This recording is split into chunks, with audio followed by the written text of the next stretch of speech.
Hey everyone, and welcome to This Explainer. I'm absolutely thrilled to have you here today, mainly because we're tackling a topic that literally shapes every single aspect of our lives. We are going to explore how self-confidence, that thing we all want more of, isn't actually some magical, elusive trait you're just lucky enough to be born with. Not at all. It's actually a highly trainable skill. Think of it kind of like a muscle. If you just know the right exercises, you can absolutely build it. So to really set the stage here, I want you to picture something for a second. Imagine a national championship-winning college soccer coach out on the road scouting and recruiting players. He's handing out $25,000 a year scholarships. Out of all the possible athletic traits in the world, what single trait do you think he looks for above all else? Go ahead, take a guess. Well, parents are always coming up to him, right? They brag about their kids' blinding speed, their totally unmatched vision on the field, or their absolutely perfect left foot. But as former coach and athletics director Dr. Ivan Joseph explains, those physical attributes, they're actually the very last things he looks for. The real answer is self-confidence. Dr. Joseph defines self-confidence in a way that's simple, but man, is it powerful. He calls it the belief in yourself to accomplish any task, no matter the odds, the difficulty, or the adversity. He emphasizes that without this unwavering belief, a player, or honestly any of us, is essentially useless the exact moment we hit a roadblock. Basically, when you lose belief in yourself, you're done for. All right, so let's dive right into this playbook. Today, we're looking at 5 things: the skill of self-confidence, repetition and relentless persistence, mastering your inner monologue, building confidence in others, and finally, interpreting feedback in your favor. Moving right to drill number 1, repetition and relentless persistence. This right here is the foundation. It's the sheer will to simply not give up after you get your first taste of failure. To prove there's no magic button for this stuff, Dr. Joseph tells this wild story of recruiting a massive 6'3" Colombian goalie. The only problem? The guy had hands like stone. Literally, every time a ball was thrown to him, it just bounced right onto the ground. But they didn't panic. They put together a simple 3-step regimen. Kick a ball against the wall, catch it, and repeat that 350 times a day for 8 months. That's it. And by the end of it, the goalie's hands were completely calloused, all the moisture was gone, and his skill grew so much he actually ended up playing in Europe. And that is the true goal of repetition.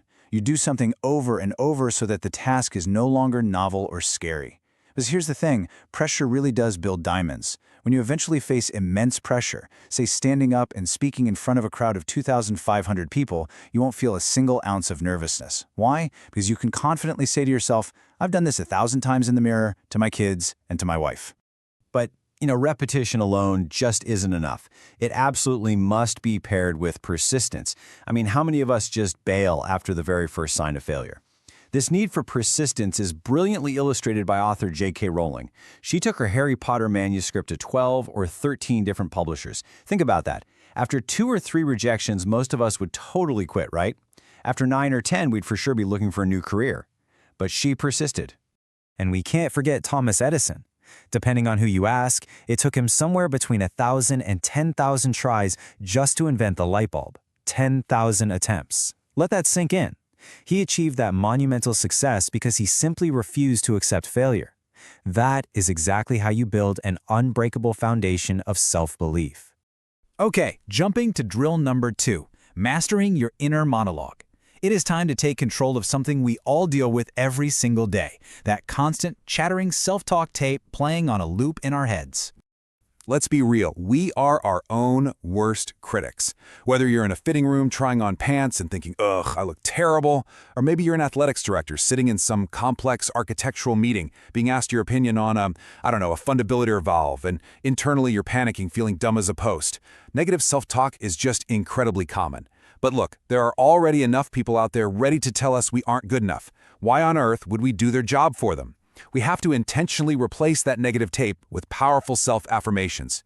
Just like Muhammad Ali constantly telling himself and the world, I am the greatest.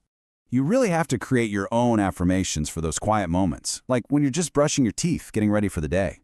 Dr. Joseph grew up in a tiny town of just 1,000 people. By all statistical odds, he had absolutely no business becoming an athletics director in charge of building the massive Maple Leaf Gardens. To silence his own inner doubts, he used this exact affirmation: I am the captain of my ship and the master of my fate. Sometimes, though, that negative noise just gets overwhelmingly loud. During a period of intense self-doubt when transitioning to a new, super intimidating job, Dr. Joseph actually wrote a self-confidence brag sheet. It was literally a letter to himself detailing his proudest life accomplishments: getting a PhD before age 40, winning a national championship, raising 3 good kids, and marrying the right woman. When his confidence completely hit rock bottom, he read that letter repeatedly for 2 straight weeks just to weather the storm. He also points out how elite athletes use physical anchors to snap out of negative self-talk. Take Lance Armstrong. Before Livestrong was this massive global brand, it was simply a personal physical reminder right there on his wrist. The moment fear or doubt entered his mind during a grueling race, he would physically move that band from one arm to the other. Just a quick physical motion to immediately reset his inner monologue. All right, moving on to drill number 3, building confidence in others. What's amazing is we can take these very same internal concepts and apply them outwardly to become dramatically better leaders, coaches, managers, and even parents.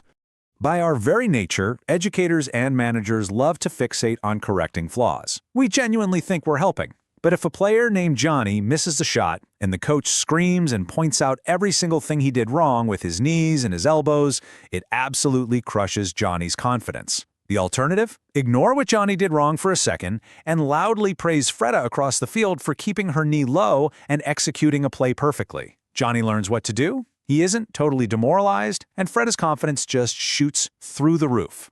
You gotta catch people doing things right. If you want some hard proof of this, check out this fascinating study out of Kansas State that totally revolutionized coaching. They took a team and set a baseline of performance. Then, doing what everyone usually does, they showed the team video footage of all their mistakes to try and correct them. The result? Improvement was completely flat, 0 change. But then they switched tactics. They showed the team only video clips of their perfect plays. They highlighted exactly what success looked like. And the result of that? Their overall improvement absolutely skyrocketed. And hey, this applies to business, your group projects, and your families just as much as it does to sports. And that brings us to drill number 4, interpreting feedback in your favor. Now, this final drill requires a little bit of creative psychology to take total control over how you process the feedback the world throws at you. To highlight this, Dr. Joseph shares this hilarious story from back in college. He repeatedly asked his future wife, Polly, out on a date, and he just kept getting shot down. Finally, she sent a pretty definitive message through a mutual friend. She stated quite clearly that she wouldn't date him unless it was the end of the world, they were the last 2 people on Earth, and hell was literally freezing over. Ouch, right? Now, I think most of us would take that as a soul-crushing no. But highly confident people, they interpret feedback however they choose to. Dr. Joseph's wildly optimistic, fiercely confident reaction to that brutal rejection was simply, "So you're saying there's a chance." He entirely bent that feedback to protect his own self-belief. And this brilliantly illustrates the exact same subjective perception he sees in his own son. Now, his son is, by Dr. Joseph's own admission, a terrible athlete. Yet, the kid will routinely finish a hockey game where he barely even touched the puck, utterly convinced he was the star player of the night. He'll be bragging that he scored 3 goals and got 2 assists. That protective bubble of perception is a wildly effective tool for maintaining confidence against a harsh reality. So, what's the ultimate takeaway here? Everything we've covered today, from repetition to interpreting feedback, it all boils down to one fundamental, undeniable truth about self-belief. And it's this: no one will believe in you unless you do. If you don't confidently assert your own value and your own capabilities in this world, if you don't act like one of the crazy ones, the misfits, or the round pegs in the square holes, I promise you, the world is certainly not going to do it for you. You have to be the origin point of your own confidence. So as you leave this explainer today to go train your own self-confidence muscle, I really want to leave you with a direct challenge. I want you to ask yourself right now, what is the positive tape that you are going to intentionally play in your own head? What will your self-affirmation be? Find it, repeat it, and master your fate. Thanks so much.